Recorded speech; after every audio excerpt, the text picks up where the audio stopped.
खारगे जी, भैया इसको थोड़ा उल्टा करके इसको घुमा देंगे जरा, इनको घुमा दीजिए।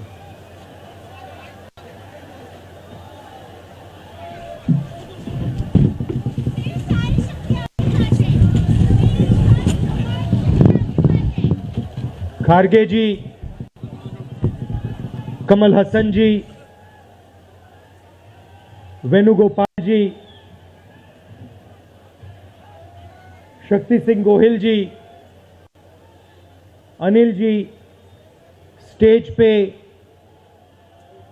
कांग्रेस पार्टी के सीनियर नेता, हमारे प्यारे कार्यकर्ता, भाइयों और बहनों, प्रेस के हमारे मित्रों, आप सबका यहां बहुत बहुत स्वागत, नमस्कार। आपने इतना समर्थन इस यात्रा को दिया, इतनी मदद की, इतनी शक्ति आपने हमें दी, इसके लिए मैं सबसे धन्यवाद करना चाहता हूं, दिल से धन्यवाद करना चाहता हूं।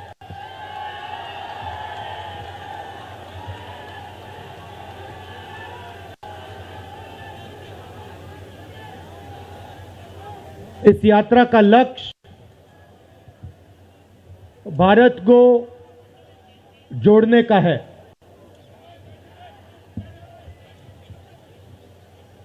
जब हमने ये शुरू किया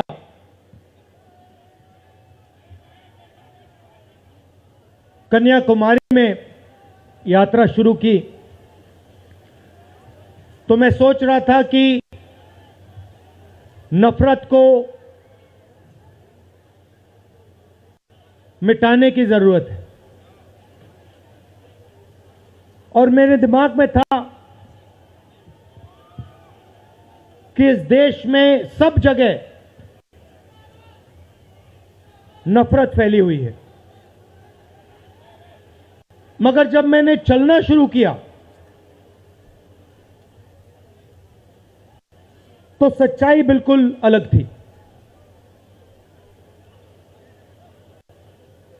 मैंने मीडिया के बारे में कहा, शुरुआत में कहा कि हमारे दोस्त हैं,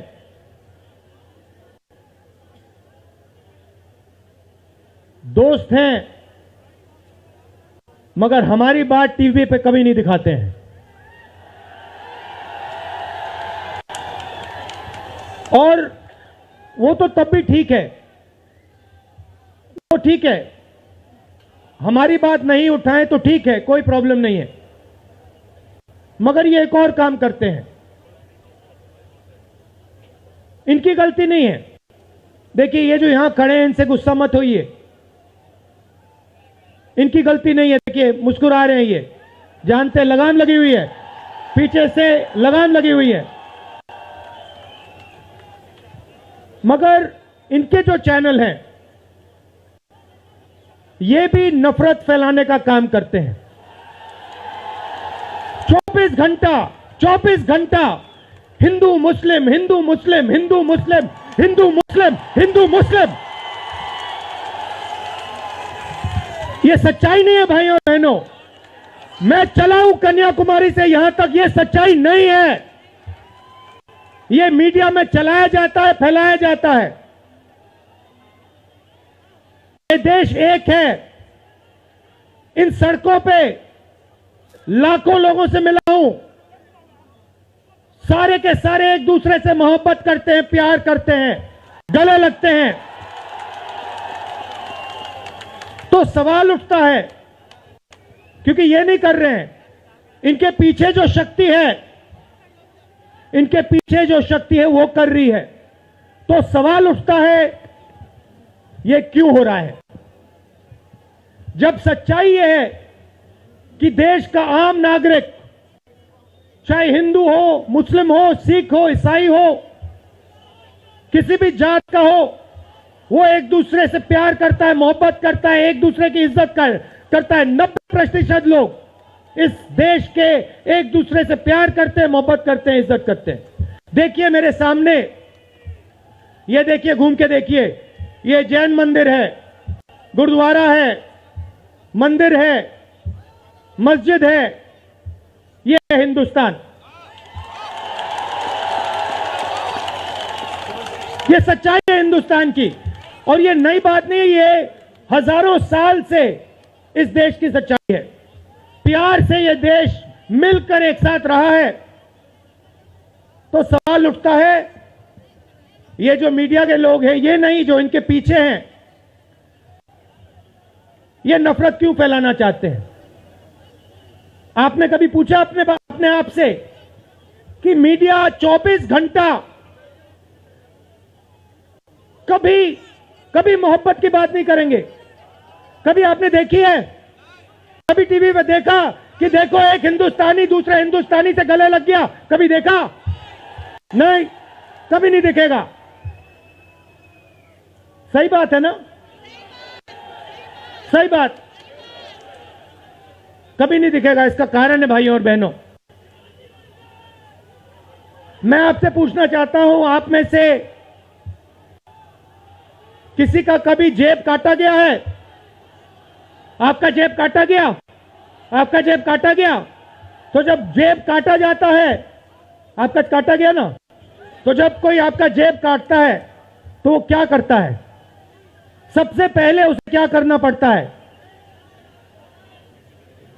नहीं, ब्लेड तो बाद में आता है, मगर पहले क्या करता है? पहले वो आपके ध्यान को इधर करता है, आपके ध्यान को लेकर उधर ले जाता है। भाइयों और बहनों, ये जो करा जा रहा है, आपके ध्यान को हटाने के लिए किया जा रहा है, और ये 24 घंटा करते हैं और फिर आपकी जेब काटी जाती है। बढ़िया, बढ़िया, क्योंकि सच्चाई है। 24 घंटा हिंदू मुस्लिम, हिंदू मुस्लिम, हिंदू मुस्लिम, और फिर जो भी आपका पैसा है, किसानों का, मजदूरों का, आपके एयरपोर्ट, आपके पोर्ट, आपकी सड़कें,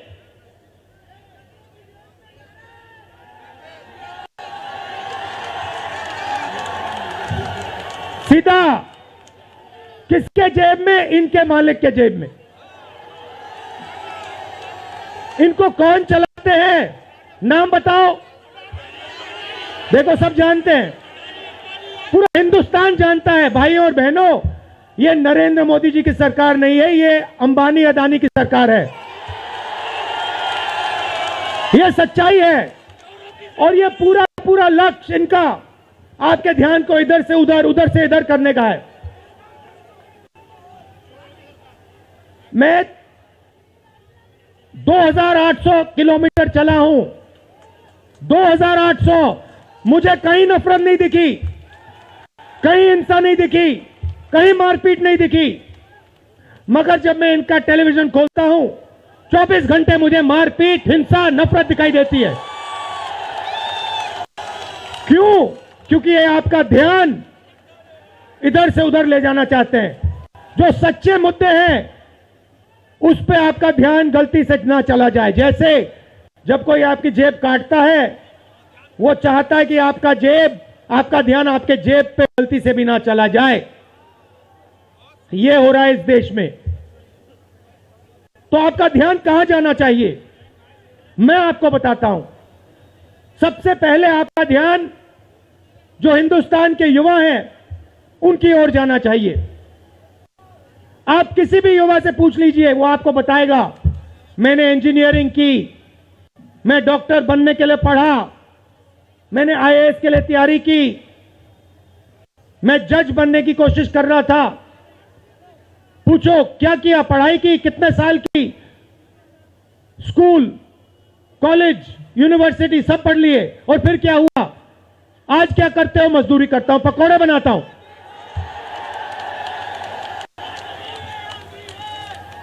बेरोजगारी क्यों आई? मैं आपको बताता हूं। और जो हमारे छोटे व्यापारी हैं, जो स्मॉल और मीडियम बिजनेस चलाते हैं, आप अच्छी तरह सुनिए, क्योंकि आप इस देश के भविष्य हो।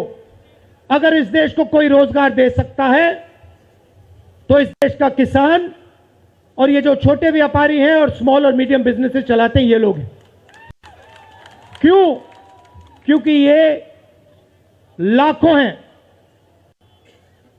ये लाखों में हैं और कोई 100 लोगों को रोजगार देता है, कोई 500 को देता है, कोई 1000 को देता है, कोई 25 को देता है, कोई 35 को देता है और ये लोग देश को रोजगार देते हैं। अब इनकी बात करते हैं। ये 24 घंटे लगे रहते हैं, बैंक के दरवाजे इनके लिए बंद होते हैं। हिंदुस्तान के 2-3 अरबपतियों को 1 लाख करोड़, 2 लाख करोड़, 3 लाख करोड़ ऐसे दिया जाता है। ये बैंक के सामने जाते हैं, इनको धकेल के निकाल दिया जाता है। राइट? अब क्या? ठीक है, बैंक का पैसा नहीं दिया तब भी मान ली बात, तब भी मान ली बात। मगर फिर क्या किया? फिर प्रधानमंत्री ने नोटबंदी की और प्रधानमंत्री ने गलत जीएसटी लागू की। भाइयों और बहनों, ये पॉलिसी नहीं है, ये हथियार है। छोटे व्यापारियों को, स्मॉल और मीडियम बिजनेस वालों को और किसानों को मारने के हथियार हैं ये। और जब इन्होंने ये काम किया तो देश के जो युवा हैं उनको रोजगार नहीं मिल सकता, सवाल नहीं उठता, क्योंकि जो रोजगार देने वाले हैं उनकी रीढ़ की हड्डी आपने तोड़ दी। किसके लिए तोड़ी? किसके लिए तोड़ी? इनके जो मालिक हैं उनके लिए तोड़ी। गेम को समझो। अब देखिए, अब आगे चलते हैं। युवाओं की बात की, स्मॉल और मीडियम बिजनेस वालों की बात की, दुकानदारों की बात की। अब सड़कों पे मुझे हजारों किसान मिले हैं। एक सेकंड में पहचान लेता हूं, जैसे ही हाथ मिलाता हूं समझ आ जाता है ये मजदूर है या ये किसान है। हाथ से पता लग जाता है, छिले हुए हाथ होते हैं। अच्छा, एक और सवाल है जो मैं सोच रहा हूं।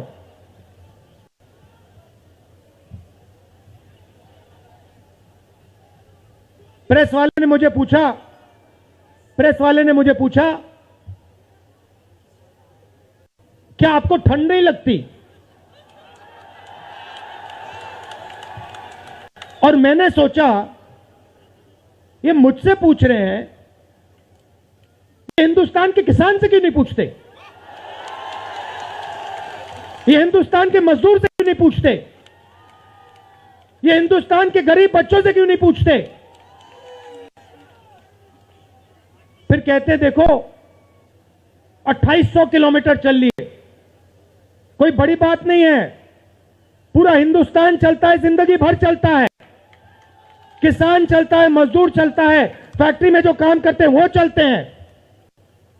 तो हमने ये कोई बड़ा काम नहीं किया भाई और बहनें, पूरा हिंदुस्तान करता है, रोज करता है।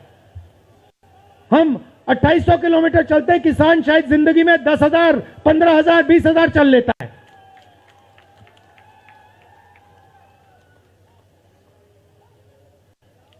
तो मैं चाहता हूं कि ध्यान सही जगह जाए। अब बीजेपी ने धर्म की बात उठाई है, हिंदू धर्म की बात करते हैं। मैं आपसे पूछना चाहता हूं, हिंदू धर्म में कहां लिखा है कि गरीबों को, कमजोर लोगों को कुचलना चाहिए? कहां लिखा है? कहां लिखा है कि कमजोर लोगों को मारना चाहिए? कहां लिखा, मुझे बताओ। मैंने तो कहीं नहीं पढ़ा। मैंने गीता पढ़ी है, उपनिषद पढ़े हैं, कहीं नहीं पढ़ा मैंने।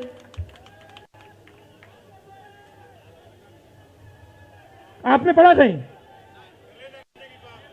गले लगाने की बात होती है। अच्छा ठीक है, देखिए अब ये लोग देश में डर फैला रहे हैं। नफरत नहीं दिखी मगर डर दिखा।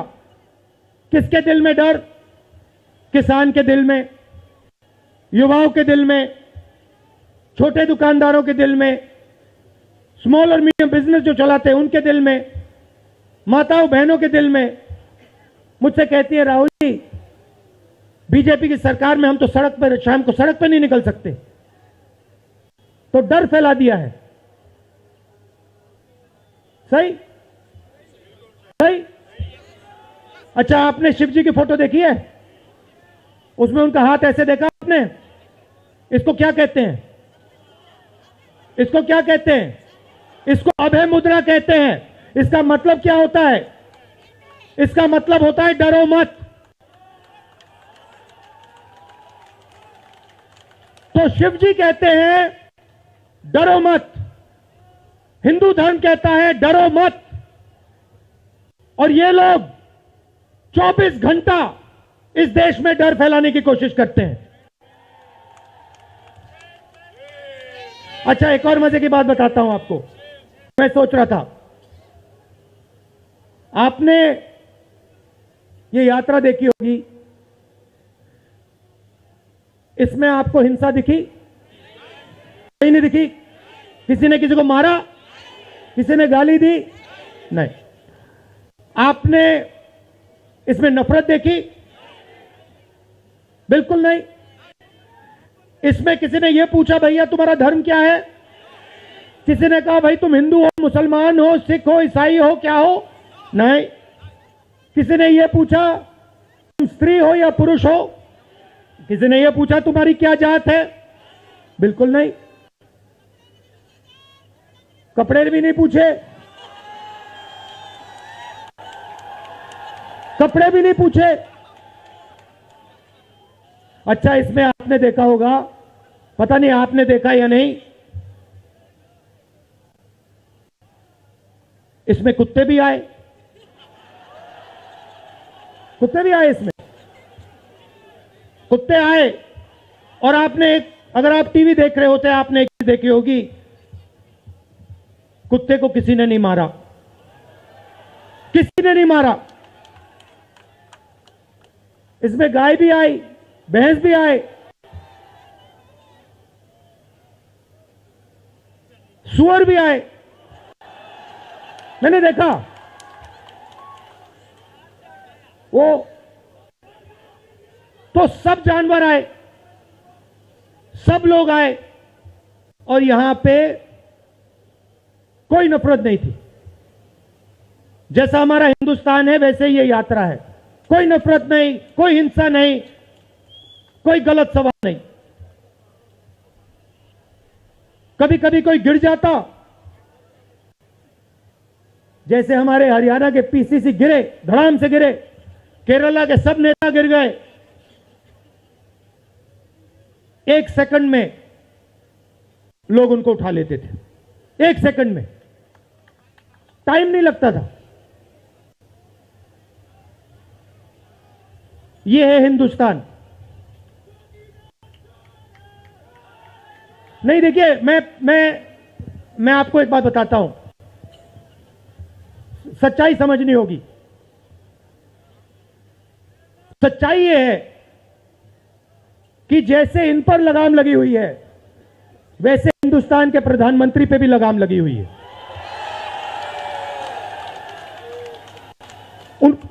उनकी गलती नहीं है, वो संभाल नहीं पा रहे हैं, कंट्रोल नहीं कर पा रहे हैं, उनको कंट्रोल कर दिया है। नहीं, मैं सच बोल रहा हूं, मैं सच बोल रहा हूं। क्योंकि आप देखिए, एयरपोर्ट भी उनके, पोर्ट भी उनके, एग्रीकल्चर के स्टोरेज डिपो भी उनके, और क्या उनका, हाँ, लाल किला भी उनका, लाल किला भी उनका, सारे के सारे पब्लिक सेक्टर की कंपनियां उनकी, और क्या उनका, रेलवेज उनकी,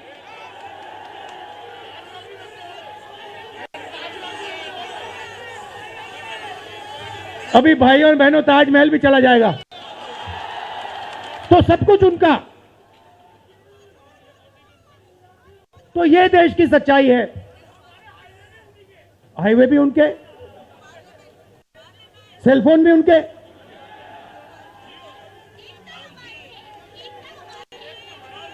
मगर सच्चाई हमारी। आप देखिए, मैं आपको बताता हूं, आपको मैं बताता हूं, अपनी कहानी बताता हूं। जब मैं राजनीति में आया, 2004 में आया, हमारी सरकार थी, चुनाव जीते थे, और ये प्रेस वाले 24 घंटा मेरी प्रशंसा करते थे। 24 घंटा, 24 घंटा राहुल गांधी, राहुल गांधी, राहुल गांधी, राहुल गांधी। फिर मैंने क्या किया, मैं चला गया भट्टा परसोल। नहीं सुनो, आपको समझना है ये है क्या। मैं भट्टा परसोल गया और मैंने किसानों का जो जमीन का मामला है उसको छेड़ दिया। और भाई और बहनों, जैसे ही मैंने किसानों का जमीन का मामला छेड़ा, वैसे ही ये मेरे पीछे पड़ गए। उसके बाद जमीन अधिग्रहण बिल, भट्टा परसोल के बाद जमीन अधिग्रहण बिल लाया, कांग्रेस की सरकार लाई। उसके बाद तो पूरा फुल टाइम 24 घंटा मेरे पीछे पड़ गए।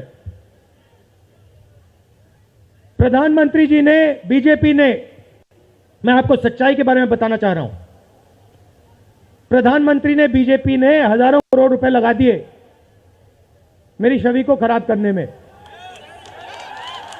हजारों करोड़ रुपए। और आपने देखा होगा, मैंने एक शब्द नहीं बोला, बिल्कुल चुप, बिल्कुल चुप। मैंने एक शब्द नहीं बोला। मैंने ये नहीं बोला भैया ये गलत बोल रहे हैं, ये ठीक नहीं है ना, मैं बिल्कुल चुप, चुप। क्योंकि मैंने कहा चलो देखता हूं कितना दम है, और लगाया। पूरी की पूरी मीडिया लग गई, व्हाट्सएप पे लगाया, फेसबुक पे लगाया, सब जगह 24 घंटा राहुल गांधी के बारे में। कुछ नहीं बोला मैंने, पूरे देश में फैला दिया। और फिर एक महीने मैंने आपको सच्चाई दिखा दी,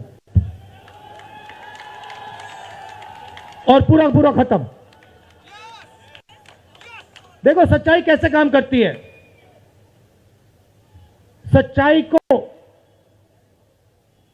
छुपाया नहीं जा सकता है, कहीं ना कहीं से सच्चाई बाहर आ जाती है। और यह यात्रा हिंदुस्तान को जोड़ने की है। क्यों? क्योंकि इस नफरत से, इस डर से हमारे प्यारे देश को नुकसान हो रहा है।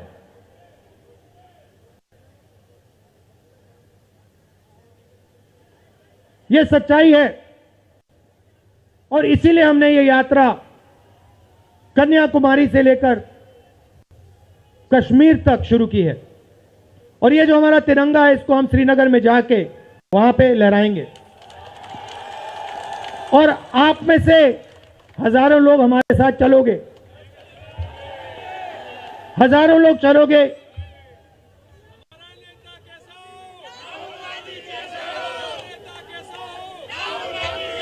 तो भाई और बहनों, देखिए, सच्चा मुकाबला दुनिया में, सच्चा मुकाबला चाइना और हिंदुस्तान के बीच में है। ठीक है, चाइना ने 2000 स्क्वायर किलोमीटर हमारी जमीन ले ली है। प्रधानमंत्री जी कहते हैं कि हमारे बॉर्डर के अंदर कोई नहीं आया। तो भैया प्रधानमंत्री जी, अगर कोई नहीं आया तो हमारी सेना उनकी सेना के साथ 21 बार क्यों बात कर रही है? और हमारे जो सेना के लोग हैं, हमारे डिफेंस फोर्सेस के लोग हैं, वो क्यों कह रहे हैं कि चाइना ने हमारी जमीन ले ली है? मगर देखिए, कंपटीशन आर्थिक है, मुकाबला आर्थिक है। ये आपके जो सेलफोन है, ये आपके जो शर्ट है, जूते हैं, इसके पीछे आप देखिए, प्रेस वालों के जो कैमरा है इसके पीछे देखिए, उसके पीछे आपको लिखा दिखेगा मेड इन चाइना।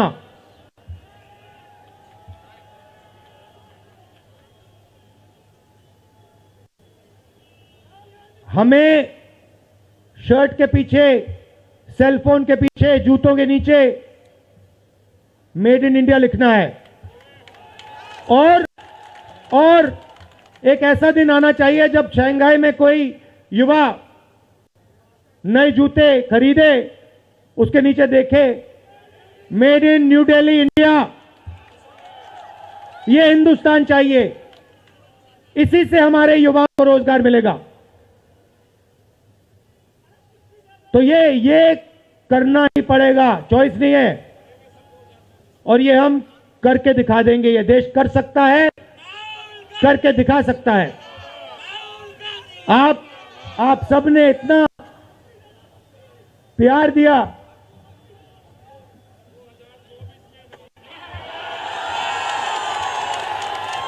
आपने इतना प्यार दिया। मैंने भाषण में राजस्थान में कहा था, आपके नफरत के बाजार में हम मोहब्बत की दुकान खोलेंगे। आपने लाखों दुकानें खोल दी हैं। आप सबका दिल से बहुत बहुत धन्यवाद। नमस्कार, जय हिंद।